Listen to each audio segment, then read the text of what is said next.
I also want to ask you a little bit about what NGC is doing in regards to NGCX. You're no stranger to starting things new in the numismatic industry, so can you share with our audience sort of some of those things that you started new, that you set the industry standard for, and that how that might relate to what NGC is doing with NGCX? Well, you know, the crossover interest for me is the 1 to 10 grading scale. You know, when I was vice president of PSA, we didn't have the numbers. We just had, you know, we had mint, near mint to mint, right? Those type of adjectives. And when it was a business around 1996, 95, there was a consideration of shutting down PSA. And one of the recommendations that I made at the time was to add the 1 to 10 scale. Wow. Because I thought that coins, like coins, cards needed numbers.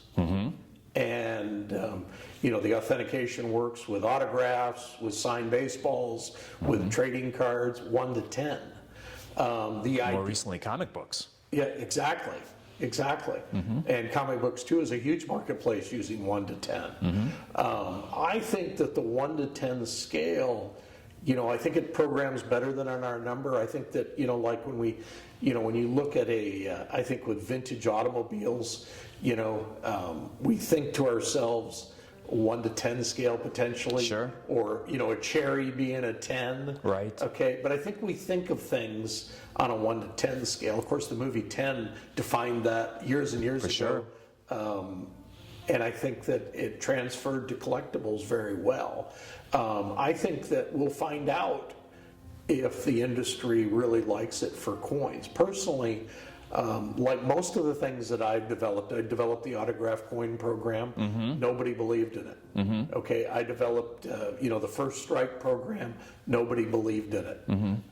Even when I recommended 1 to 10 on baseball cards, nobody really wanted to do it. Sure. But I thought it was a lot better than shutting down a business. And personally, it did work. It's what connected for that business to work.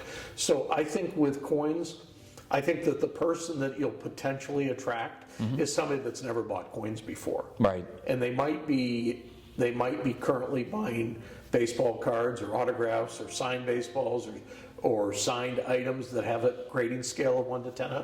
But I don't think that person is already collecting Silver Eagles. Right. As an example. From what I understand, I believe it's 1982 to date that they'll certify coins. That's correct. 1 to 10. Yes. But I don't believe that it will work for people necessarily that already have collected coins. They understand the Sheldon scale. Yep. You know, 1 to 70. Of course, it's been around since the 1940s. You know, the whole Sheldon scale itself. But I think that's, you know, kind of how it'll work out. And you never find out until you try. Right. Exactly. And I don't think I think the worst thing of anything that's new is not trying. Right. Right.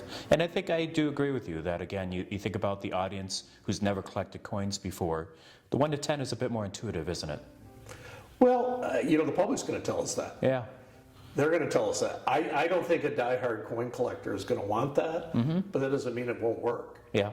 I believe that without taking shoes off, everybody understands 1 to 10, you know? Right. And that might be a more definitive way to explain things to people for certain coins. Right. But, you know, the jury's out. We'll see.